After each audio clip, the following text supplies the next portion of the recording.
Hello, everyone. I'd like to welcome you all back to the Reyes Reflection Podcast. We are free to subscribe wherever you get your show, and remember to rate us so we can continue to grow. I'm the next Dr. Seuss here. As you can see, I'm rhyming left and right. We want to keep going, so tell everyone you know to check out the podcast so that way we can keep it up and you can hear from amazing guests like the one we have today. With that said, I'm super excited about this episode because this is a man that I've listened to for the last 20 years, which I believe is the full tenure of his career. If you've listened to Boston radio, then I'm sure you know who I'm talking about. If you haven't, then I think you've been living under a rock, but that's okay. After a successful career of jam scamming people and much more on Jammin' 94.5, he can now be heard Monday through Friday mornings on Hot 96.9. He's part of the Get Up crew. He is a gym rat, a father, a husband. Please welcome the Freaking Puerto Rican, the GOAT of Boston Airwaves, Ramiro Torres. Hi, everybody. What's happening, man? Thank you for having me. No problem. No problem. So your wife just ran the Boston Marathon, right? I know we were going to do something earlier, but your wife ran the Boston Marathon. Let's talk a little bit about that. Yeah, so she just ran it. Well, as of this recording, 2 days ago, so she's still very sore. But it's good. She finished. This was her third Boston Marathon, her fourth marathon overall. The first one she ran was in 2018, which was the one that was the monsoon, which Okay. so yeah, she basically swam that one. And then in 2019, her and I ran the New York Marathon together, which was right after our son was born. Then last year she was gonna run it. So every year she's run it for my ex-wife. Yep. Well, for the hospital that treated my ex-wife, for Beth Israel, because my ex-wife has a brain tumor. So last year, she went to run it and she did this big long training plan. It was the first time she was running a marathon, not right after having a baby. So she was very excited for it. My friends over at Channel 5 reached out. They did like a nice news piece on her. They had her on, they had my ex-wife on TV to talk about it. So we got a ton of money for it. And she was very excited and a little too excited. And it's funny because you could track the runners. There's an app where you can track the runners and stuff, and you can see their pace and all that things like that. Okay. So she's running, and during her training, I kind of helped her out with the training because I ran a couple of marathons before, and during her training, I knew what her pace was where she felt good. Okay. So, and she was going faster than that. She was going a lot faster than that pace. Really? Good. Yeah. So, which, you know what? First couple miles, you're excited. That's fine. Yeah. The energy's up. The adrenaline's going. Right. Yeah, exactly. So, first couple miles, whatever. She's running it at, I forget what the pace was, but I'm looking at it and going, all right, well, you know what? She's excited. It's a nice day. She'll slow down. Now we're getting mile 8. She's still running that pace. Mile 10, mile 11, 12. We saw her at mile 13. She was running that pace. Everybody's texting me and stuff. Oh my gosh, she's doing so good. And I'm just shaking my head like, no, she's not, because she's not going to be able to maintain this pace. And the thing is, once your body kind of tells you that you're done, like once your body's done, I should say not once your once your body's done, you're done. So at mile 15, she basically overheated. They had to pull her off the course. Yeah, she had 103-degree temperature. Oh shit. Oh my. Yeah, so they had to cut it. So that was not a fun situation. So that night she's feeling all upset and stuff, and she goes, I want you to drop me off. Obviously Boston Marathon was on a Monday.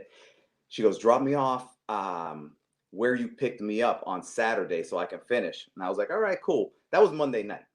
Tuesday morning I wake up and she wakes up and she goes, drop me off at the starting line on Saturday. I'm gonna do the whole thing again. I'm like, all right, psycho, whatever you want to do. Yeah. Sure enough, that Saturday I dropped her off. She ran it. The finish line was still painted. Starting and finish line are both painted on because it was just a few days later. And she technically ran it, 4 days later. And then, so this is the first one that she ran all the way through where the weather was nice. Well, applause, because I'm still on my couch to 5K type of vibe here. So Yeah. I give kudos to your wife and yourself even for running the marathon. And your ex-wife Sandy, I believe that's Yeah. it's the brain tumor. So I understand she's battling brain cancer. So our hearts go out to anyone. And I believe that you can still donate with the link in your bio on Instagram, right? Yeah, for the donations go up until I think like another month or so. But yeah, so for the charity, she has to raise 8,500. She always wants to do 10,000 just because I don't know. That's a nice round number, a nice even Yeah. number. 10. So she raised the first time she did it in 2018, she got the 10 grand. Last year she got 10 grand, and this time we're at so far we're at 11,500, which is good. That's awesome. So it's good every year. Every time she does it, it seems to be more impactful. Yeah, no, get the word out. That's how you do it. Word of mouth, and I see you having the videos and photos on your Instagram. Your kids are all involved. I love it. It was just seemed like a really cool experience. I was really excited to see that, and I was like, I really want to ask him about that because I think that's so cool. Yeah, it's fun. I mean, it's like, have you ever ran a marathon? Have you been there when people are running it? I've been there. So I went to school in Boston. I've lived in Boston, so I'm familiar with it. And so I've seen it, but I've never ran it. No, like I said, my I've had knee surgery. I've had injury, so my cardio is more like the steps at gyms and things like that. So I still do it. I'll give myself the kudos, but no, it's not anywhere near. But I have seen it in Boston. Yes. Yeah, like the experience of it, because anybody who I think some people they just know it's a thing, but they've never Right. really even though they live here, they've never gone and seen it live. They've seen it on TV. It's different seeing it on TV because seeing it on TV, you get a couple of personal stories, but they're showing the really good, the elite athletes. Yeah. And and people look at that and they're like, I could never do that. I could never run that far, that fast. Yeah, no shit. Nobody can. That's why those people are elite athletes. But everybody else, you have so the majority of the people that are running are usually running because of kind of like our story where my ex-wife is sick and you want to run and raise money, or maybe somebody close to them has passed, or maybe they even at some point were sick with whatever and beat it and they want to help out the hospital and other people that are suffering and stuff. So everybody has a cool personal story and it's all shapes and sizes, and that's the big thing. When we were there, I was talking to I was there with my wife's family and my sister-in-law and her boyfriend, and it was his first time seeing it, and I'm like, dude, you're gonna see people that you would never expect to see running. Forget about running a marathon. There's just people of all shapes, sizes, ages. It's crazy. Yeah. And there's something about the energy of the people being around you that helps you go just a little harder, which is why last year my wife went a little too hard and didn't finish. So Too excited. when you're watching her, Yep. how do you track her through the app, and then how do you get to the next? Is it like everyone's just kind of like the floodgates are open, everyone's rushing to the next spot to go catch them and see them? Yeah, we do. That's why we do two places. We see her. There's a spot in Wellesley that's basically the halfway point. Yeah. Where we know there's a park. There's a street over, not too far. We could park in a Dunkin' Donuts, haul over. We get a nice little front row seat, and then from there we go to the end. And she always gets upset. She's like, "Why don't you go somewhere else? Go to Heartbreak Hill." I'm like, because we don't live in Heartbreak Hill. You're not going to be able to get in there. Yeah. To find parking. I'm like, and if it was just me by myself, I'll park a couple miles away and haul my ass over. But I'm carrying little kids. I'm with their parents. I'm like a Sherpa, So we go from the halfway to get into the city to sneak in to park close to the finish line. So by the time that she's finishing, we maybe got there 20 minutes before. It's insane. So Yeah. it's a lot because a lot of people just do public transportation, or if they live near the course, they just walk outside their house or walk a couple blocks. We're hauling ass the whole time. Yeah. Oh my goodness, man. That's insane. So I can't imagine, like you said, the people who are running, I can't imagine even I think of myself and I'm like, I can't do it. But I've had friends who have done it and they've been like, no, you you can You could build do that it. up. You can build it up. You can build it up. That's what it's for. Running, actually, a marathon, the training and everything, it's a great analogy for just for basically anything in life. I ran like 10 years ago. I ran marathons and triathlons and all that stuff. And one of the times I did it was with this it's a charity called Dream Far, where basically what they do is they get a bunch of high school kids, kind of underprivileged and stuff, and they train them to run a marathon. And you're thinking like, what the hell does like an underprivileged kid who might not be doing that great in school, how does them training to run a marathon, how does that correlate? But it completely correlates. You gotta think about pretty much anything in life. Like let's say in school, you have I don't know, some big ass project due, right? A lot of kids are like, shit. Because a lot of kids, what they do usually, like I used to do, is the night before you do the big project and you turn it in the next day. So your first thought is like, damn, I can't do all that in one day. And it's like, yeah, no shit. That's why they said, hey, listen, this project is due in like 3 months. So you can incrementally do a little bit. And by the time 3 months are up, you're going to be done. So it's the same thing with the marathon training. People look at it and go like, I cannot do that. I cannot run 26.2 miles tomorrow. Exactly. Not many people can. Right. But you know what you can do? Maybe you could do a mile tomorrow. No, I can't do a mile tomorrow. All right, fine. Maybe you can run for 10 minutes tomorrow. No, I can't run for 10 minutes tomorrow. All right, fine. Can you give me 5 minutes? You can give me something. You can put one foot in front of the other. Yep. For a certain amount of time or for a certain amount of distance tomorrow. That's your starting point. Now you're taking action and you build on that. And during the whole training, a lot of training plans, depending on, there's just so many out there, depending on which one you're getting. They could be 4 months long, 5 months long, 6 months long, a year long. So now you're just incrementally increasing either basically how much time you're on your feet, the distance, the time, your body's getting used to it. Usually along the way, stuff is going to happen. Like you're not going to get injured per se, but you're going to be like, damn, I'm cramping up, or I got a shin splint, things like that. So you learn how to deal with that and still train through it. You're going to realize, once you start hitting longer distances, you're going to start realizing, damn, you know what? That lasagna I had last night, that usually doesn't hit my stomach good when I have to run 10 miles the next day. So now you start going, okay, well, next time I'm going to run that far, I'm going to eat this instead because my stomach feels better when I eat this instead. Everybody's different, but you start figuring that out during the training. It's the journey. You're exploring. And then the day of the marathon, that's when the day of the marathon, not many people go to the starting line and say, I can't do this, because they that's pretty much the day that you exploit everything that you've been exploring for the previous whatever the training plan was, 4, 5, 6 months.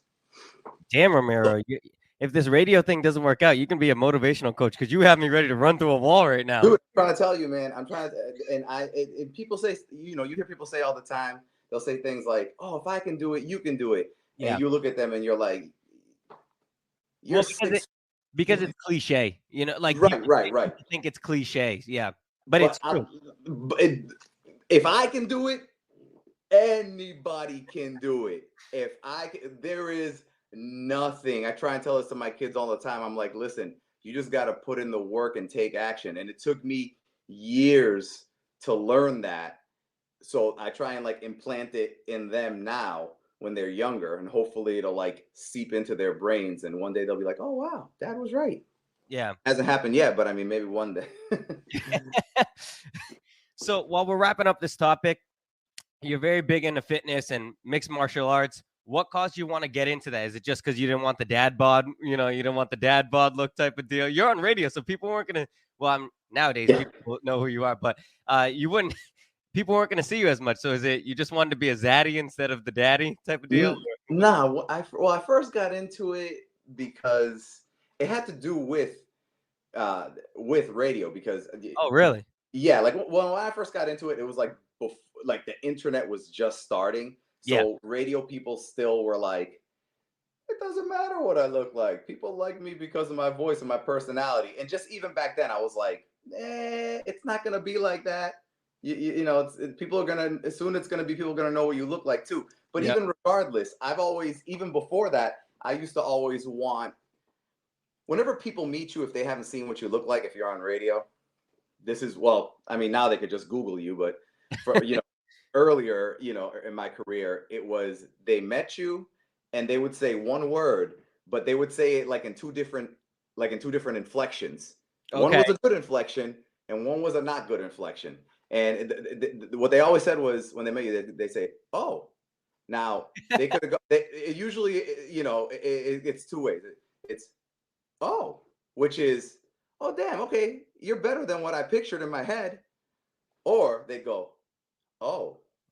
Yeah. Which is, damn, that is not what I pictured in my head. So I always wanted to get the good O. That's Yeah. how it started. So it started, honestly, it kind of started with a little bit with the vanity thing, but then I started realizing, especially when I got on in mornings, when I was doing, nights and afternoons, that was different. Even I was working out then, but when I got on the mornings, that's when I got real serious about it because just like the marathon, like what I was talking about training for marathons, I started realizing I'm like, okay, I'm going to be getting up stupid early in the morning. So if I'm going to do that, I started kind of like going backwards. I'm like, I can't really be eating crazy, heavy, disgusting food because if I eat that, then I'm going to go to bed feeling all heavy and sluggish. I'm going to wake up still feeling heavy and sluggish from the night before. And that's going to affect me on air. And I'm not going to be energetic. And it's going to be like an obstacle that I basically put in my own way.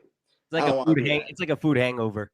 Yeah, and so it started with kind of that process of thinking, and then from there, I was into martial arts and going to the gym and stuff, but like I just got more and more into it, and I started applying it to life and going like, wait a minute, the working out, the eating right, all that stuff, it's ultimately going to help me with everything. I think a lot of people kind of like they consider it a separate thing. Yeah, they differentiate it when it's an all-encompassing thing. Yeah. Right. Yeah. They're just like, oh, it's just working out and whatever. It doesn't affect anything else. It affects everything else. It affects everything else. I work out when I get up first thing in the morning, and I'm the most energetic person when I walk in the studio every single morning. And people always go, oh, that sucks. It makes you tired and stuff. And I'm like, you're thinking of like the first, again, going back to the marathon thing. Your first couple of runs are gonna suck. Yeah. You're not gonna do. Not many people are gonna do it and go, wow, this is great. I'm born to be a runner. Most people are gonna go, this sucks, but you power through that, and then it gets to the point where sucks less. Yeah. Yeah. Like it's just, but you just gotta. It's consistency. Absolutely. Speaking for myself, as I stated earlier in the episode, I had a knee surgery, and so I'm slowly getting back into it, and I'm working out every day now. And at first, I was like, "Shit, am I really this out of shape?" I used to be a 3-season athlete. I thought I was a pretty good in shape guy, and at first it sucked, and now afterwards you walk out of the gym, and you're like, "Oh, that feels good." I'm like, that was a good workout. I kicked ass. Yeah. Well, don't get to that point though. They kind of give up, right? It's like with everything, whether it's that a diet, they'll Yeah. go, oh, man, I started this diet, and after 3 days, I'm still fat. I don't understand. It's not working. Let me go back to what I was doing before, which is how I got this fat to start with. And it's like you just, it's and you see that a lot. I see it all the time, and Yeah. I'm just like, you probably should. I'm not gonna be that guy. I Yeah. don't know, because then people look at you like, shut up, live your own life. I'm like, all right, fine. Yeah. Yeah. So I'm just gonna stay out of it. Right. yeah. Well, you touched base on it as we're all kind of like we're saying everything weaves in together. At the start of your morning career, at the start of your career, you were a morning host. I'm sure your workday starts what, like 3, 4 o'clock type of deal? I get up at 2:15. 15. Okay. Is that to work out at Yeah. 2:15? Yeah. So you kill it at the gym, 2:15. So what time are you in studio? I usually get there about probably about 4:30 ish. I listen. I'm crazy. I have like a whole routine. I'll get there, and then I immediately go into an office. Just there's an office for one of our marketing girls, and I break into the office every morning because they don't exactly have high security for the doors. I literally just grab like you could do the old credit card trick, Yeah. or just like a thick piece of paper. And so I usually go in her office and I go in there and meditate. And I have this whole routine that I do before I go on air. So usually I'm the first person to the building as far as the show, but I'm the last person in the studio usually. Okay. Yeah. That's that Puerto Rican time. Yeah, yeah. So you started your career off at Fun 107, is that right? Yeah. Okay, and before going to jamming, so what was the grind like back then and getting yourself out there? You're trying to market yourself, you're trying to learn the business. So what was that like back then? So it was just, I don't know if I would say it's different. I mean, it's definitely different. I don't know if it's harder or easier than it is now, because so back then it was about just getting basically getting an opportunity to get on air. Get Okay. on air somehow, and then from there, now it's like you're on the field. Now you got to get your reps in, you Yep. know? Hmm. So but now the difference is anybody, you can get your reps in easily. You could do a podcast, which is Yeah. true. You know what I mean? You could do things like that. But the difference with that is that now the pool of people that you're competing against is bigger, Yes. because anybody could do it, Hmm. so you got to do something special to stick out. So back then it was about getting the opportunity and having somebody see enough in you to not fire your ass or something like that, because again, there's like a million people who, it's like just like this long line of like, let's put this on the conveyor belt and see if it works. Oh, it doesn't work, okay, you're gone, let's try someone else. Oh, that's not working, you're gone, let's try someone else, because all these people want that opportunity. Yep. Now it's, hey, listen, you can get your reps in as many times as you could be someone who's like, I'm going to do a podcast once a month. I could do a podcast once a week. I'll do a podcast every damn day. But you got to understand that everyone's doing it. So what are you going to do to stick out? So I'll just say it's different. I don't know if it's harder, easier. I guess it depends on your point of view. But I actually interned at Jammin', and then I got on while I was Okay. interning at Jammin'. I got on at Fun, and then I got on at Jammin' after Oh, that. wow. Yeah. Okay. Yeah, you're totally right. And I think that's just the way the world works. It's like everything is fast, fast, fast. And so it's Yeah. like you said, that conveyor belt of like I'm competing. But I think to your credit, I think a big thing is it when people stick to it. I think you got to try to even if 100%. you got 5 views, then next episode you can get 100 views or listens or whatever streams, whatever you want to call it, because more often than not, 90% of people will see that and they'll say, "Oh, I only got two this one. Oh, I guess I suck. That's it. I'm done." Right.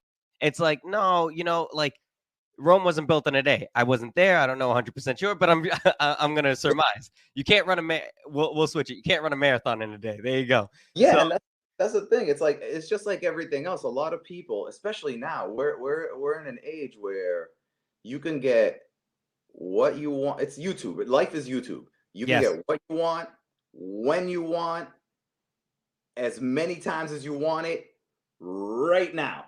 yeah, And I can have it. And then if I want it again, I'm gonna repeat it. And then if I want it again, I'm gonna repeat it. And so people think that that's how getting whatever it is you how want to do in success life, is. how success is, right? But that's not how it is. Success, it doesn't go, a lot of people want to go 1 to 10 because they'll look at the most successful people in whatever it is that they want to do, and they're like, that looks awesome, I want to do that, and I want it tomorrow. Well, if you can't run a marathon tomorrow, why the hell do you think you're going to get there tomorrow? And Yeah, it's easy to see something and you just see the positives and go, that's what I want to do because it's awesome. You get paid money and people like whatever your thing that the only whatever reason is that you want to do it. But another thing that I tell my kids eventually, my son's doing it right now because he's older, and my other kids eventually, when you figure out what it is that you want to do, don't go by the, oh, that's what I want to do because that's all the cool ultimate positives that you see. You got to go in there and try it out and see if you're willing to deal with the day-to-day negative bullshit that comes with that, yep. because that's what it's called I heard someone call it paying life's taxes. Like you want to be you want to be a social media star, guess what, you got to deal with people trashing you in the comment section. Yeah. You want to be a celebrity? Guess what? You got to deal with rumors and negative and And negative people try to be in your life and things like yeah, things like that. It's like you can't say, "Oh, I just want the positives," but everybody else leave me alone. I can't deal with the negatives. No, that comes with it. That comes with the territory. You want to be a big sports celebrity? You got to deal with going to an opposing city and being able to deal with people saying, "You suck, go to hell, Yeah. I banged your wife," things like that, Yeah. So it's just it's called paying life's taxes to get the. It's just like paying taxes. You want to make that money, you're gonna make some of that money, but then you're gonna look at your check and go, "God damn, Yeah. what the hell?" And It's that's like just what. that iceberg picture. It's because social media, people think they see the picture. Social media, it's like, oh, hey, look at me. I'm on top of the world. I just did this job, but they don't show any of the ins and outs of, oh, Right. hey, I got criticized by this person. I got told I suck by this Yeah. person. It's one of those things. And people like yourself, and I think we're cut from the same cloth in that regard of like, you have to kind of bust your ass. You have to be willing to go through the shit, Yeah. crawl with the pigs before you can go ahead and come unclean. So, Just uh, that, but not like this magic. A lot of people go like, okay, I'm willing to work hard up until this magic line, and then once I cross it, everything's gonna be copacetic and unbelievable, and I'm gonna have a great day every day. No, that's nope. not what it is. It's there's always gonna be that thing every day. And every day you're gonna deal with something different. So you need to get into that mindset of you got to do uncomfortable things. You're gonna be in uncomfortable situations. That's just what it is if you wanna progress through life. Yeah, couldn't have said it better myself. So we'll circle back. What was it like doing those jam scams? Because those are hilarious. I love those things. What was that like? Did you have some people legitimately want to like jump through the phone to kill you? Yo, yeah. Oh, yeah. I mean, it was. Even after you told them it was a joke?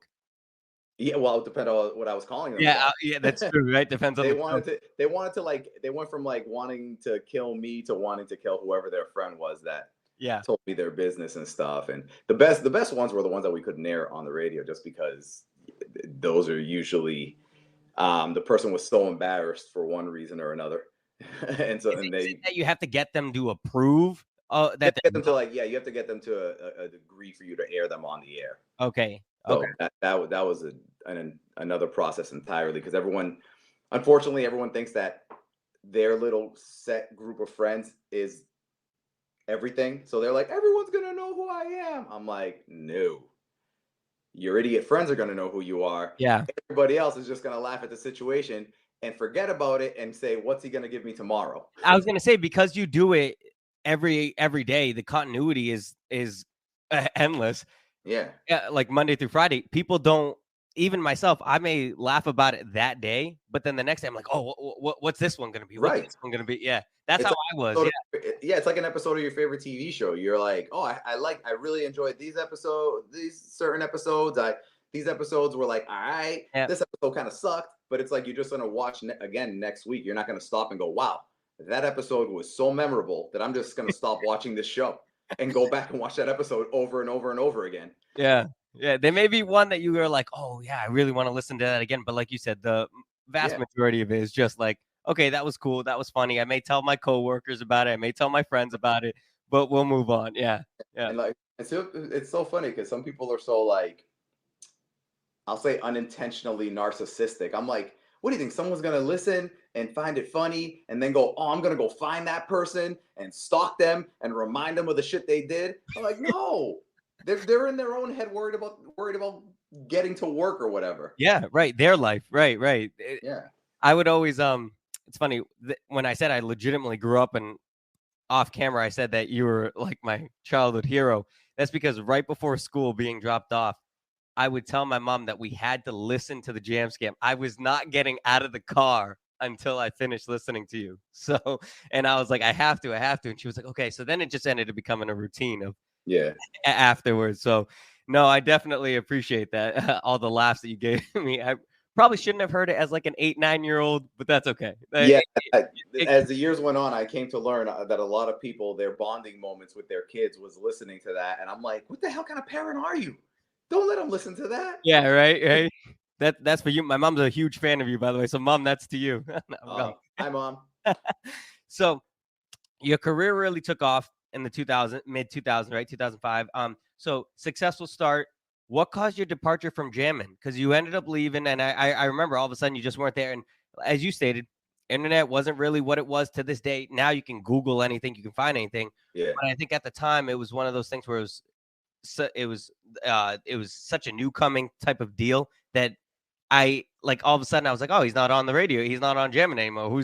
And I think it was like, I don't know, the morning crew, whatever. I don't know. I don't even know who. It's not the Get Up Crew, but it was like some breakfast club. That's what it is. Yeah. I'm like, oh, what is this? So what caused your departure? Oh man, it was a few different things all kind of getting together at once. It was um my program director now, who I have at Hot, was my first program director ever. He gave me basically every opportunity that I've ever had in my career is because of him. Like I always say, I'm like, you're the Bill Belichick to my Tom Brady. Yeah. It just is, So he wasn't there anymore.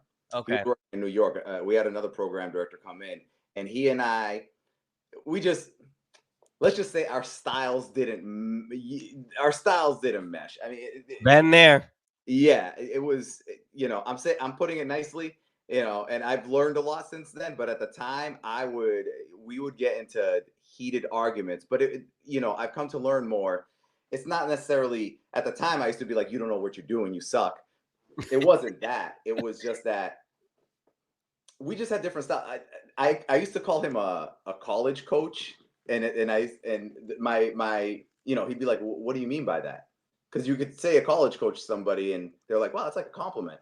I didn't mean it as a compliment. I meant it as he is the type of guy who wants everybody to buy in on his philosophy. So a college coach comes in, he's like, listen, guys, just do what I tell you to do and we will win. All right. Just follow my lead. And they're all college students. Yes, whatever. We'll do whatever you say, Yeah, they're 18, 19. They're like, won't. Yeah. Whereas an NFL coach, he doesn't have 18 to 21, 22-year-old, athletes at this point in their life. He's got a 21-year-old. He's got a 30-year-old. He might have a guy who's older than him.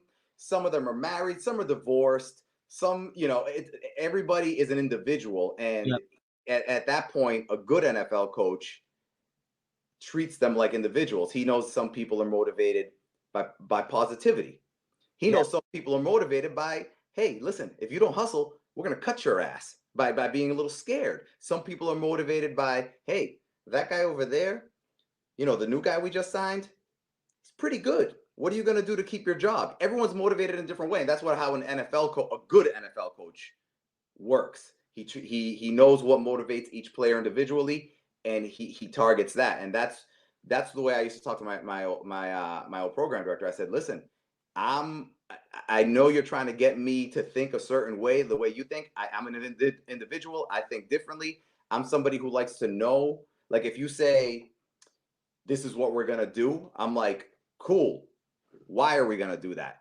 I'm not. And he would take that as questioning his authority or not agreeing with them. And I'm like, no, that's not my thing. I just always want to know why I'm a curious guy. I want to know why we're doing certain things, why you think we should do this instead of this, why we should stop doing this or why we should start doing this. And one time, I mean, this went on for a while and years. So this was when I left, it was 2015. So it was probably around 2015. It was 2014, 2015 when I did this, but like 10 years before, there's this thing called the what the hell is it called? The Gallup poll or something like that. It's like basically one of those personality profiles that you cannot answer wrong. It asks you questions and you answer it, and then it kind of tells you what personality type you are. Okay. So I was at my house and I found the one from about 10, 12 years ago, and I looked through it. It was probably from like 2003, 2004, and I'm looking through it and I'm like, damn, I'm still basically this guy. And a lot of the things that it said was, I like to be involved kind of with decision making, like not decision making like for everything, but like, you tell me to do something and I'm kind of be like, I don't know. I think if I was in the military, if I could get through the special forces training, I'd be one of those guys where it's like, here's the mission. And I'd be like, all right, cool. Let me figure out how to do that mission. You're not just going to tell me how to do it. Let me give you some input on how we should do this mission. I'm like that. And it's funny because one of the things that it literally said was, how was it worded? It said something to the effect of could be could have the image as being against authority, something like that. But and Okay, so difficult to work with or something like it. yeah, Yeah. like to higher ups because I'm Okay. because I'll question, and not in a bad way, but I'm ultimately like, hey, that's what you want, how you want it done, I'll do it or whatever. But I am gonna ask questions and try and do certain things in ways that I think might suit me better, because ultimately it's my career, not yours. So, but anyway, I made a copy of this thing. This is like it was quite a few pages long, and I came in the next day and I dropped it on his desk and I said, hey, listen, that's why I am the way I am. Look at that thing. It tells you how I am. That's from 10 years ago and it's still me. And he looked at it and goes, oh, all right, cool, thank you. And he goes to hand it back to me. I said, dude, I made you a copy. Look through that. I'm trying to tell you, this is why that all those questions that all those opinions that you have of me, this is why, because this is the way I work. This is my personality. He never looked at it. So it was just he and I meshed very differently. He needed someone who's going to be like, yes, boss, whatever you say, I'm in. And I'm not like He that. needed a yes man and a lemming. And for Yeah. the people who don't know what lemmings are, it's a game of which you would drop the little guys and they would literally do whatever you wanted them to do. And He was so a yeah, sheep herder. He wanted a bunch of sheep. And you know what? And um and he's still like that. That's a personality trait of his. And I'm not, is it right? Is it wrong? I'm not gonna say. I'm just saying that it doesn't mesh well with me. So that was probably the main reason yeah. that I left. My contract came up and I didn't want to re-sign it. And I think I Googled that. I think at the time I did, but that was like after I scrolled like 14 pages and it was like, oh, his contract expired. I was like, okay, all right, that makes sense. Like, yeah, yeah. Well, that's a funny thing. So my contract was up at the end of 2015, literally December 31st of 2015, and they were trying to talk to me. And then there was a clause in the contract where technically I wasn't supposed to, I could talk if I didn't sign it, I could start talking to another company towards like the last couple of months if I was gonna not sign the contract or if they let me go or whatever. And I could negotiate with the company starting in July, 6 months out. So they were trying to get me to resign before before the window in July, and I was like, I'm not ready yet. You yeah, know, I'm just I don't want to look at this or whatever. And they were trying to put pressure on me. And at one point, they brought me. One of the guys pulled me into his office and he said, "This is our final offer. You need to sign this." I go, "I don't need to do anything because it's not. I shouldn't even be talking to you guys right now." Like that's another thing that I don't like. I think why one of the reasons why I might be looked at as not respecting authority is because I don't care about titles, like job titles and stuff like that. And I think a lot of people start thinking like, well, I'm a vice president, and Nathaniel, you're just a whatever, an assistant manager. yeah, So that means that everything in every aspect of life, I know more than you. I'm more intelligent than you, and it's like that's bullshit. right. You might just because my title is higher, it doesn't mean that you don't have any great ideas to bring to the table. Yeah, And a lot of people I think look at things like that, and I just never have. I don't know where I got that from, but I just have never looked at it like whenever someone thinks that they're better than other people and stuff like that because of titles, I look at as a negative trait because I'm like, you're leaving a lot of things on the table. There's probably some fucking genius working for you who has a great idea who you're not listening to because it's not coming from you. dude, everything you're saying is exactly me. Like I've had some bosses. So this is I wasn't always in the media and doing this type of stuff. I actually worked with kids for 10 years. So as you can imagine, whenever you work with kids, there's always inputs, there's always opinions, whatever. Yeah. I say that because I've had so many bosses, and my mom's gonna hear this. Like I said, she's gonna be like, "Oh my god, everything Ramiro's saying, that's exactly how my son is." Because same way. It's not that I'm disrespectful to authority. I will be respectful to them. I will listen to them.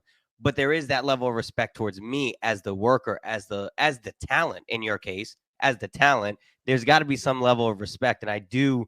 I think your analogy of the football coach is such a spot on one for people who don't understand because here in the NFL coach has to deal with the people, the personnel who have like, lives, mortgages, what have you, Yeah. as opposed of, the person who's just going to run through a wall because you're telling them to and because they have a full boat. It's a little different, life is a little bit more pin cushion at that younger age, where it's a little older. Those people are a little bit more roughed up. But I want to say this.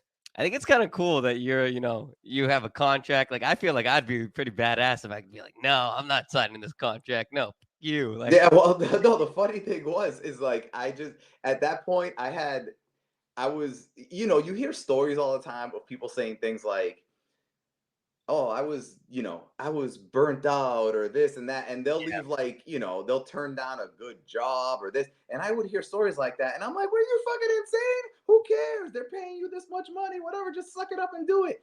But then I was in that situation and I was like, it came to it hit me hard when I realized, like, I love what I do, love it. And at the time I was loving everything I was doing, but I started realizing that I was like, I was so um always, whatever I was doing at the time, I was always thinking about the next thing because I had like so much on my plate, and I was so instead of enjoying each thing, which was all things that I wanted to do, which was all things that I loved, I'd be doing the show and going like, all right, well, when I got off the air, I got to do this, this, and this, and then after I do that, I got to do this. So I was never present, and that's when I started going like, hold on a second, this isn't right, because it's not like I'm doing a job I hate. I'm doing the same job I've been doing forever, and I still love it, but I was almost being I got it. I was getting a little bit burnt out by it. So at the time I didn't think, not that I think I'm the shit, but I was but you are. no, but I was like, if it doesn't work out here, I've been in radio long enough, and I have a good enough reputation that I will I'll catch on somewhere else. And luckily it was in Boston. Let's say it's not in Boston, it's going to be more of a challenge to build up what I built up. But I'm a very hard worker. That's that. I mean, I don't have it. I don't know what else. I don't have any special talents. I just literally like am consistent. I work hard. I know that some days you're going to get knocked back, but you just got to get back on and keep moving and keep moving forward. So I was just like, if it doesn't work out here and I don't get a job here, whatever. And mind you, at the time, I was 3 kids, divorced. I'm paying child support. It's not like I was There's a like, lot of shit going on. yeah, I had a You lot of also shit. had a lot of shit Not going like on. it was just me. If it was just me, and that's one thing. But I had people I was responsible for. But I was also like, no, if this isn't right, I don't want to sign on and keep going through this for another 3, 4, 5 years, whatever it was. And they were, and depending on who the person was, some people who were higher than my program director were like, well, sign and we'll set it up so that you don't have to, he's not, you don't have to answer to him or anything like that. And I'm like, that's not what I'm saying. That's not, I Yeah. like working as a team. I like different people giving ideas and things of that nature. I love that stuff. I don't want to make it like weird, because Yeah. now I'm here and it's like he's gonna have this weird resentment because it's gonna be like, like he and I don't know each other and stuff. And I just didn't want to do it. So The dynamic wouldn't have worked. No, it dynamic, just yeah, wouldn't. the dynamic Yeah. wouldn't have worked. I mean, and some people probably like that, probably like, yeah, that's like juice. And I'm like, I like everybody. Like, if you ask anybody who's ever worked with me or who's been an intern, like, I'm like, do you have any ideas? What do you think? What do you think? What do you think? Like, I don't care. But so I didn't sign it, and they exercised an option called pay for play, which basically it meant, so they took me off the air, but they had to pay me like all my money for the rest of the year. So I was getting paid. So I was still like, I was off the air and I was still the highest paid person at that station for 6 months. But now, because I was technically still like an employee, I couldn't discuss working with anybody else or anything like that. So I That's probably literally why, for like the viewer, or the listener, we thought it was so sudden too, because it was Yeah, just well, like, because I did a show. I went in there. I did a show, got off the air, went into one of the boss's office, and they said, "Are you going to sign this?" And I said, "No." And they go, "Well, you need to sign it today, because now it was July 2nd, and technically the window started July 1st. Well, you need to sign it today." And I said, Listen, I'm not going to sign this today. I got to go bring it to, a lawyer. And I doubt that he's going to look at it and go, it's fine, sign it right now. So it's not going to happen today. And they said, well, then we're going to have to take you off the air and do pay for play. And I was like, that's fine. And then I went home to my wife. Now she was at the time she was my girlfriend. And I just bought a house. We just bought a house. Literally, we're getting stuff delivered that day. And I went in and I was like, so I'm off the air until my contract's up. I'm gonna get paid for the rest of the year, but after that, I gotta figure something out. And so that was 6 months. I didn't do anything social media wise, any of that stuff. So for anybody out there, by the way, who people are like, there's people who are like, oh, I wish I could quit social media, but for some reason they come up with excuses as to why they can't. Yes, you can. It's easy. I didn't do shit. I didn't go on social media. I didn't post anything. It was beautiful. Yeah. So I did that for 6 months, and then December 31st hit on a Friday. It hit midnight, and I was like, wow, okay. So now I got to figure something out starting Monday. On that Monday, my program director Cadillac, my program director now, my old program director who started me, who's my program director now, that Monday morning, he called me up and he was like, let's talk. And I'm like, all right, cool. Yeah. And I met with him and signed a contract that week. Well, I was going to say that. So now you're at Hot 96.9, but yeah, so you didn't originally start there. Is that because of that clause in your contract where you couldn't talk to people or you couldn't work for another station? Is that? I couldn't talk to anybody. So it was 6 months of, I was hoping, but you never know what's going on somewhere else. They could have been like, hey, we don't have it in the budget. We like the team we have now, whatever. So yeah, I was like, hoping that would happen, but if it didn't, I was ready to explore and see what happened. Was Pebbles already there prior to you joining? She was. I thought so. Yeah, I thought that's what it was. And you had the previous existing relationship and jamming as well. Yep. So I think, like you said, for all that to happen, everything happens for a reason. And although it probably was a shitty thing, it probably was the best thing that never happened. You signing that contract, because I mean, yeah, it seems like the ideal situation of you being able to join someone who you already worked with. The person who brought you on, who gave you a shot at the beginning, also brought you on. So it just sounds like you somehow you come out smelling like roses. So honestly, it was in radio. If you have like a successful morning show and it's like a team and stuff like that, and it's probably the best situation ever of switching, because I went over to another station in the same market, so now people still know me. Yeah, the station in the market was similar format, so it's not like something completely different music wise, and it's with the team that I was on with at that previous station before, so it was literally just changing frequencies. It's probably the best situation of switching radio stations that you could possibly have. It's like you switch a sports team to go with a bunch of players from that previous team. Yeah, your entire old team that you were winning with went from Chicago to Boston, and now you just left Chicago, and Boston gave you a contract. That's literally what happened. It was. I mean, it was lucky, but yeah, it was great. And I think, the reason they took me off the air is because in radio, people, after 6 months of being gone somewhere, a lot of people in radio always switch. They go from city to city to city to city to city or whatever. So it's like they're constantly having to reintroduce themselves to people and be somewhere brand new or whatever. And people's attention spans are small, but I wasn't worried. I'm like, okay, if I am going to come back to Boston, 6 months, and 6 months out of 20 plus years that I was at freaking jamming. I'm like, you think people are going to forget? No, I'm going to come back like a damn wrestler who's like, oh my God, his music hit. Oh, who is that? He's back. It's so funny. That's literally what it was, even for myself as a fan who, because all of a sudden you were on, and I'm like you said, that wrestler feel of like a wrestler who goes to like another company and comes back and their music hits. It's like, oh my God, they came back in the Royal Rumble. They were the 30th entrant. Exactly. And that's what it was. I'm like, finally, I get my chance to be a wrestler without hurting myself. Oh my goodness. That's awesome. So I love it.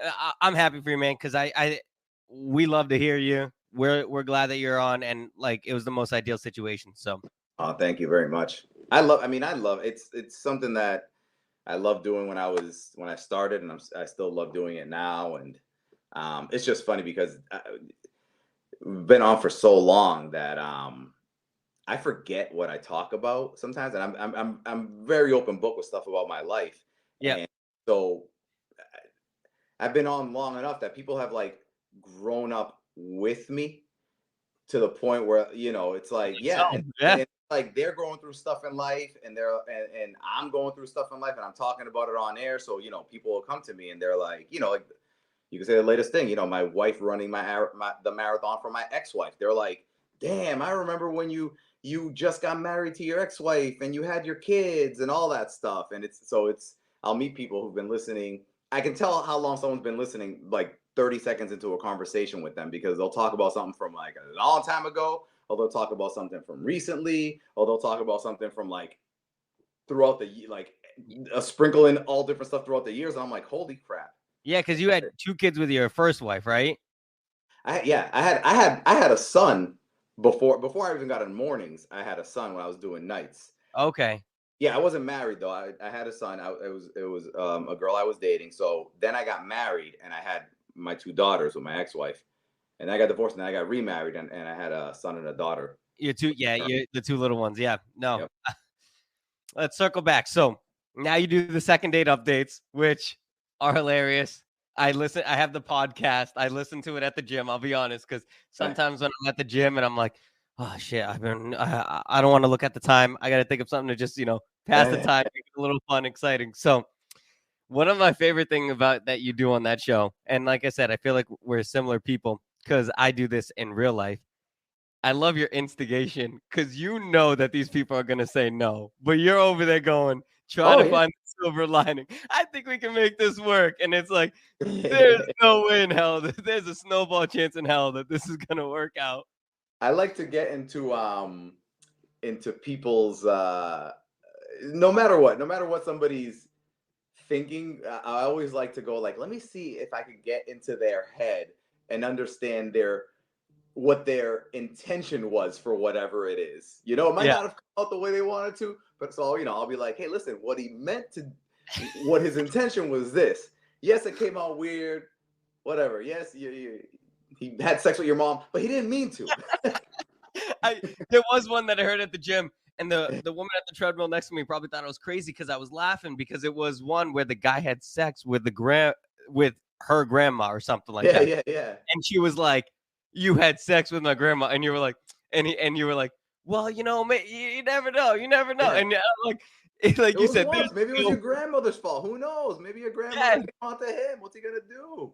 maybe he thought she looked like you from I Yeah, don't know from a he was different trying to angle. be polite. You can't say no to an old person, you know?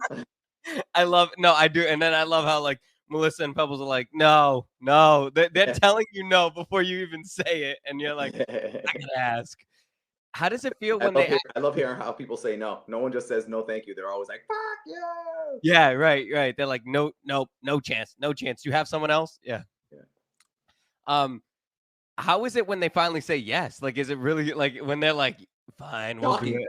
It's shocking. I think Yeah, whenever we get a yes, we're like, play the lottery. Somebody yeah, said yes. I don't yeah, think we've ever had 2 yeses in a row, ever, yeah, ever, ever, ever. If we get 2 yeses in a month, that's successful.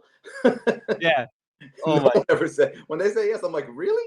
I think I think there was because like I said, I do listen to it every morning, and I think there was a string of like I want to say 3 or 4 months where nobody said yes. And Yeah, yeah, and I was like, damn, man, these people really fucked up royally. Like yeah. some of them are crazy. Is that similar? Is that in the sense of I don't really like to do comparisons, but is it similar to jam skins in the sense of you have to um get the approval? Oh yeah. People think that they're a little bit more popular, so they're like, no, I don't want to do it, or they think that they're is it similar to that? It's similar, and it's actually it's more challenging because you're dealing with two people, not one person. So now it's with the jam scam. It's like I had one person to call, hope they answered, convince them to stay on the phone, and then after, get their permission or whatever. With this, it's one person giving us another person's number, so we got to get the other person to answer the phone first, convince them to stay on, not hang up on us, or or pick up the phone if they do hang up on us, pick it up again and hear us out, and not hang up the second they hear the other person's voice. For every one that you hear on air, we probably, I don't know, try like 30. Really? Yeah, because there's just some people who never answer the phone. Yeah. There's some people who immediately hang up on us. They immediately hang up when they hear the other person. Or the worst ones are the ones that, are just boring. Like, I just don't feel like we had a connection. Why not? We just didn't have a connection. I'm like, what? And like what you hear obviously on air, it's like it's edited down to like, there's people who's like, how is it that the person tells you right away why when you ask them why? I'm like, no one ever tells us right away why when I ask them why. It's 8 minutes of me being like, is it because of this? Is it because of this? And the person you're trying to coax them into telling you what it was. 8 minutes down until like 20 seconds of, nah, I don't really want to see him. Why? Because he tried to fuck my grandma, Yeah. Otherwise, the second date update would be like, it would take up 45 minutes. Yeah, right. It'd be a whole segment of it is a segment of the show, but it'd be an hour of the show. For an hour. We wouldn't run 4 a day. We'd run 1 a day. You wouldn't hear Post Malone 3 times in an hour. Exactly.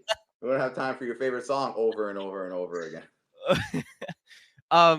Your acting was probably improved with the jam scams. I mean, because I'd love when you would call and you'd be like, you would say you would really say a funny. You'd be like, "Hello, this is John Cena," and you'd say it really fast and like. Yeah, you have to. You have to. The secret to that was you had to say that, because that's another thing. People be like, "How did they not know that John Cena was calling him?" And I'm like, because I would say it so fast and immediately get to the thing. Yes. That they wouldn't have time to circle back. So it'd be like, "Hi, this is John Cena calling from whatever," and as a person is thinking like, what name did they say? Because a lot of times when someone's calling you for something, you don't remember their name. No. It's like, hey, it's Tiffany calling you from Chase Bank, and you're just like, what's the bank want? So like, I'll say that, and right, exactly. of like the name, I'm like, I'm calling because you haven't freaking paid your damn bill in 3 years, and they're like, fuck you, I have paid my bill, whatever, and I'm like, we don't have any, So now like you get their mind. It's like a psychological trick. Yeah. So at Hot 96.9, do you have creative reign? Are you able to kind of say, hey, this is the direction we want to go? Like, do you feel like well, I'm sure you do because you would be working there, but do you feel like who started the second date update? Was it you? Like, did you feel? No, it's funny because the jam scam was started by the previous host, Baltazar, at Jammin'.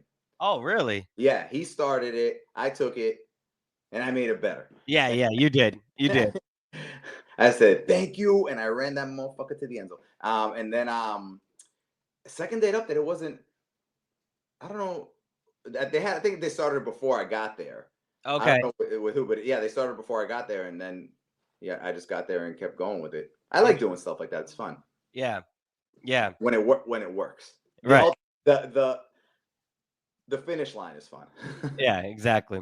Well, I think you're a Boston guy through and through, because if you were on any other radio station, I think people are so damn sensitive that they would almost try to cancel you because of the way that you're just natural.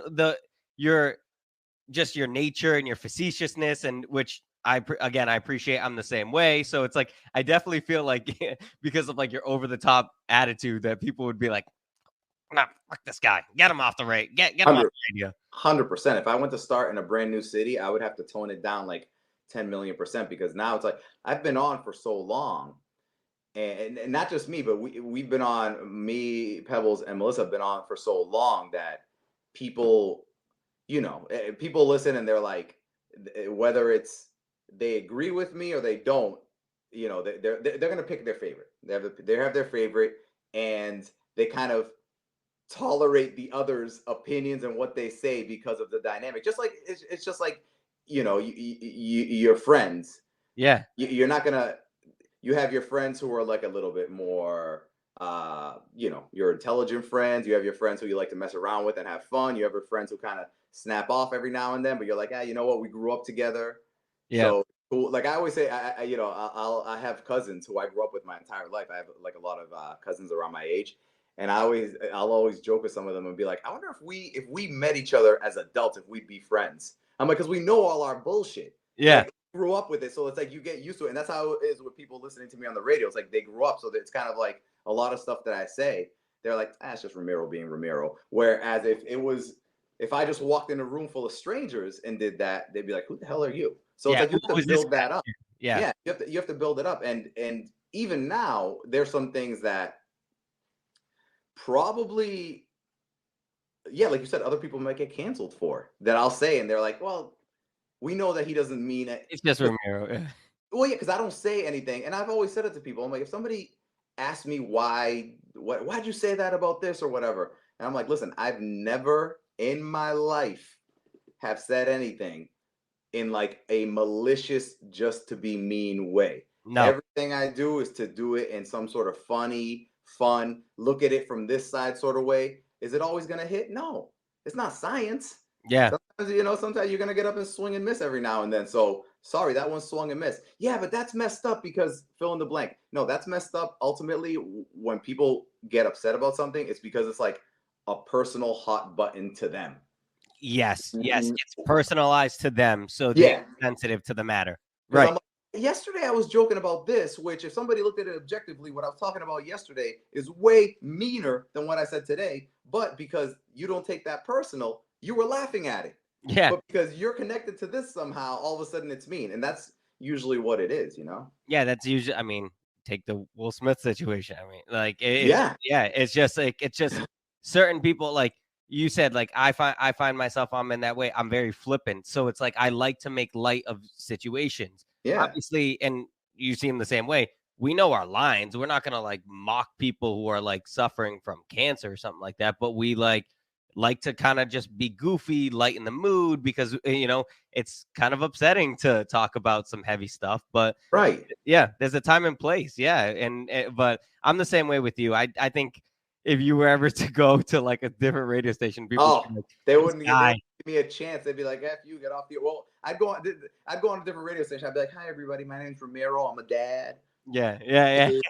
Whatever. You have to like slowly, build it up organically, like a relationship and stuff. But yeah, and here it's the chance of somebody putting us on that's never heard anything about the show, hearing it and being like, oh, this is messed up. I mean, it's still a chance that could happen, but for the most part, there's somebody who maybe they're with who like turned them on to the show, and they're like, listen, that's just how he is or whatever. It's kind of like you have to kind of stick with us for a little. It's like a relationship. Yeah. You meet someone and it's like they're not going to be the same person forever that they were at date one.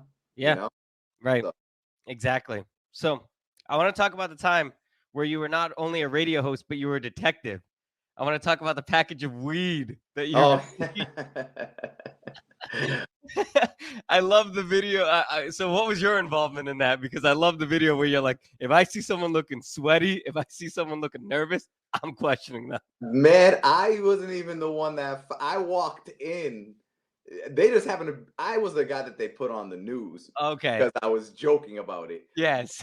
Yeah, I just saw, it was basically the mail room, and there was just like a crowd of people just like standing around. Like when you see on TV, you see a crowd of people and like, it's like, what's in the middle? What are they staring at? And it was like one of those things. And I kind of like worked my way through the crowd, and I saw the open box with all the weed, and I'm like, who's that belong to? And everybody was like, I don't know, it got delivered here, all this stuff. Everybody's playing, innocent and stuff. And I'm like, let's crack it open. Let's just party with it and stuff. And we got to report it. I'm like, why? Yeah, I was making jokes. I'm like, listen, if no one's coming here saying like, did those fucking pounds of weed show up yet? I'm like, if no one's saying that, why do we gotta you take some, I'll take some, let's have some fun. Yeah, nobody's gotta know, right? Yeah, but they already like reported and stuff, and then like I don't even know how the news got involved, but they came and. But I loved it because even on the news, you were still joking. Like I said, what am I gonna do? Take it seriously?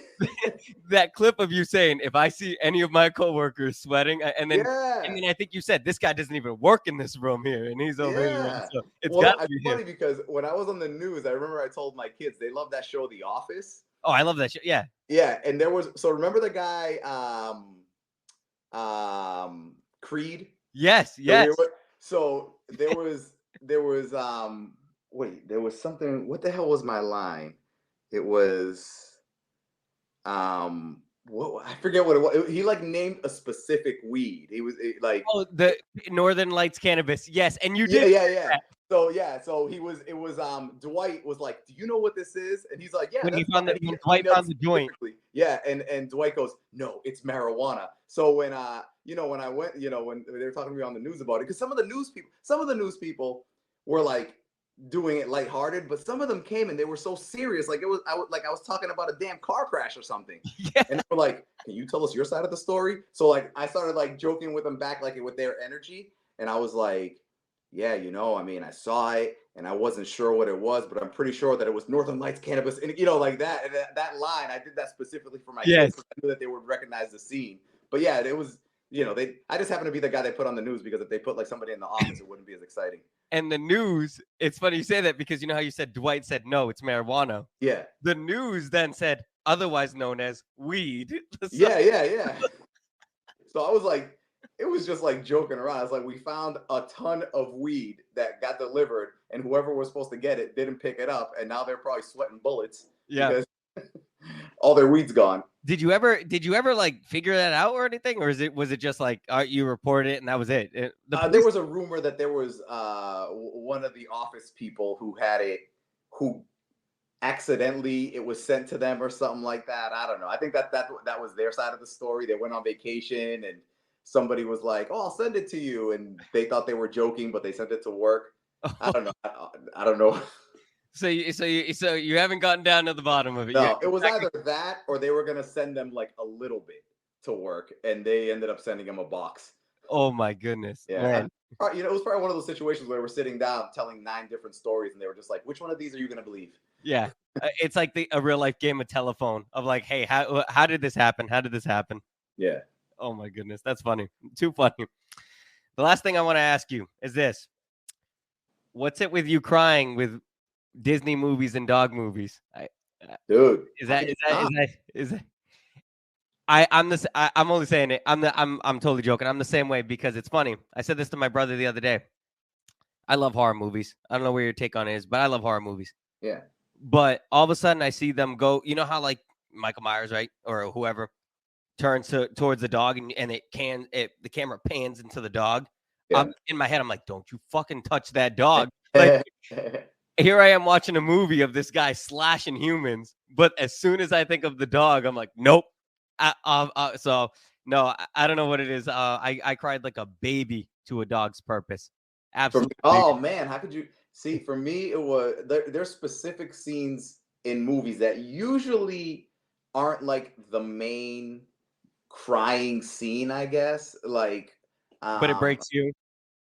yeah, because it's, you know what it is. I have this thing with myself where it's like I know exactly where it's from. I connect it almost like with me with my kids, and I'm always like, am I being like a good enough father for them or whatever? So I kind of like connected into that. So for example, remember the movie Armageddon with Bruce Willis? Yeah, Bruce Okay. Willis. Yeah. So the scene that made me cry there was when he's in the ship and he's like, basically he's like, I'm gonna die because I'm gonna blow this thing up and I'm gonna stay on it. And he has his daughter back at NASA. He has her, he's like, I want to talk to my daughter. So she comes over and he says, it was something to the effect of like, hey, I know I promised you that I was gonna come back safe, but I'm not gonna be able to keep that promise. When he said that, that scene made me cry. And it's funny because to this day, I'm like, what the fuck? Her acting sucks because I feel like I got more emotional in that scene than she did. She just kind of looked at him like, all right, dad, that sucks. You ain't coming back. Sucks to be you. But so like that scene in the movie, probably my favorite movie of all time, Saving Private Ryan. Have you seen that one? Okay. Yeah. Yes. Yeah. You love that. I love that movie for a million reasons. But the scene in there that made me cry. So the whole movie was Matt Damon, Private Ryan. Like he had like 3 or 4 brothers in war. They all died. So the military was like, we got to get this guy, bring him back to his mom. We can't tell her that every single one of her kids died. So it was like they send this little small unit to find him. Anyway, so the movie, it starts off with Matt Damon as an old man walking to the cemetery on Memorial Day to see all the guys that basically sacrificed themselves for him. So movie's over. It's, they say Private Ryan. It cuts back to him as an old man at the cemetery, and he's just staring at it was Tom. I forget Tom Hanks' character's name, but he's staring. I forget his name too. Yeah, Yeah, his headstone. his Yeah, tombstone. Yeah, his headstone. so he's staring at it, and his wife, the old man's wife, comes up behind him, and he looks at the wife and he goes, "Tell me I was a good man. Tell me I lived a good life." And that scene right there makes me cry, because I'm like, I think about stuff like that all the time. I'm like, you only get one chance at life, and I like to. I'm gonna credit this line to my wife. I always had the thought, she verbalized it for me. She, I want my life to be like a Chipotle burrito, where like you pack so much shit in it that people look at it and go like, how the hell are you gonna roll that up in one burrito? But they do it. Yeah. They go, they put their elbow into it, and they get sweaty, but they fold it up, and it's like, that's how I want my life. I'm always like, listen, people say stuff like, hey, 220, 222, we'll never see that day again. And I'm like, are we ever going to see 220, 122? Right. Are we ever going to see that Tuesday? Like today is Wednesday, April 20th, 2022. There's never going to be another Wednesday, April 20th, 2022. So it's like, my point is, I'm always trying to like get the most out of life every day, even if it's like a day where it's just like, you just got to go to work and just got to do whatever. You still could do something to make it special. So that's why that scene connected with me. And then don't even get me started on the Disney movies, because those are all like with the moms dying and shit like that. And I just have a personal, because of my ex-wife being sick, and I'm always like, oh my God, those poor bunnies, they just lost their mother, Yeah. So I'm the same way.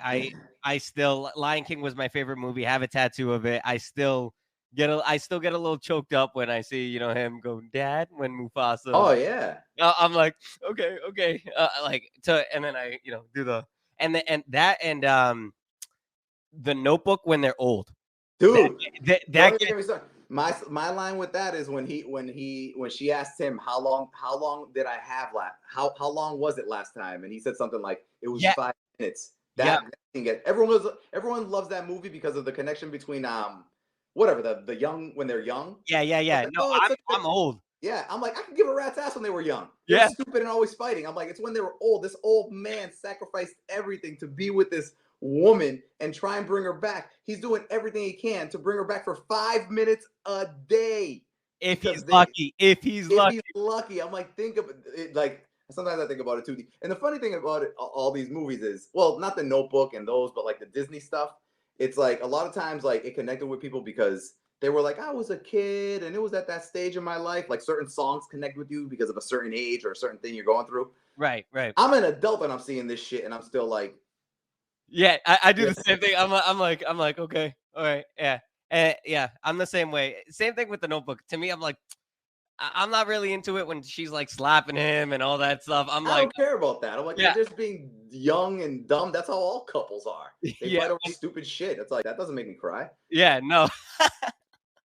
But you're right. And then when they're in the bed, and then that's it. Like, I'm like, oh my goodness, if that's how everyone. And I think I haven't seen that movie in like, honestly, like a long time. But just kidding, a week ago. No, it really was a long time ago. But I think she remembered him right before they were about to. I think she did. Well, she remembered him, but then she forgot him. So he had that, and then all of a sudden she started going, "Nurse, help me," because she forgot him and she thought the stranger was attacking her. No, but I mean, when she's in bed and then and they hold hands. And they hold hands. I think.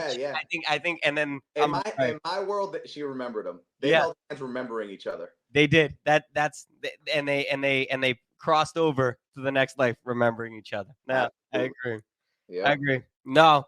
Well, thank you so much, man, for doing this podcast. I really appreciate you doing this, taking time out of your day. It means a lot to me. Like I said, talking to someone who I listen to, grew up listening to, and admire. So it's just, I really appreciate it, man. Oh, yeah, man. Well, thank you for having me. It was fun. Awesome. Great. So thank you so much for tuning to another episode of the Reyes Reflection Podcast. That's going to do it. I'm the male Oprah and soon to be Ramiro's successor. I'm just kidding. He's come and get it. I'm kidding. So as always on the Reyes. Listen, I don't want to interrupt your go ahead. thing there. Go ahead. But it's it's right now the way society is. It's funny because people either have a people are either 1 or 10, and by that I mean they're really into radio, which is short attention span, or they'll listen to a 90-minute, 2 hour, 3 hour podcast. So it's like either short or long. So it's what I'm trying to say is keep doing what you're doing because you're doing a really good job at it. Thank you. I So, really yeah. appreciate that. It means a lot. Like I said, gonna make me cry. No, it means a lot to me to hear from, like I said, someone who I admire in this media space tell me that I'm doing a good job. I really, because when I hear my mom saying it, it doesn't really hold much weight. But I'm kidding. No, you're doing good. You do good. You keep the conversation going, stuff like that. And I know it's hard. I know depending on who you're talking to. With me, it was probably easy because I don't shut up. But I mean, depending on who you're talking to, sometimes people they don't like to talk about certain things, or they'll like answer your question, give you like a yes or no, and you're like, can you expound on that, please? But right. It's like those bad second date updates. It's like, can you give me a little yeah, bit more? Can you give me a little bit more to work with here? I need right. something. I need something. I'm gonna pull into. No, I'm trying. I'm only 5 weeks in, so I'm trying my best, doing the best I can. So Good stuff. thank you, brother. So as always on the Reyes Reflection podcast, may you live, may you love, and may you thrive. Take care, everyone.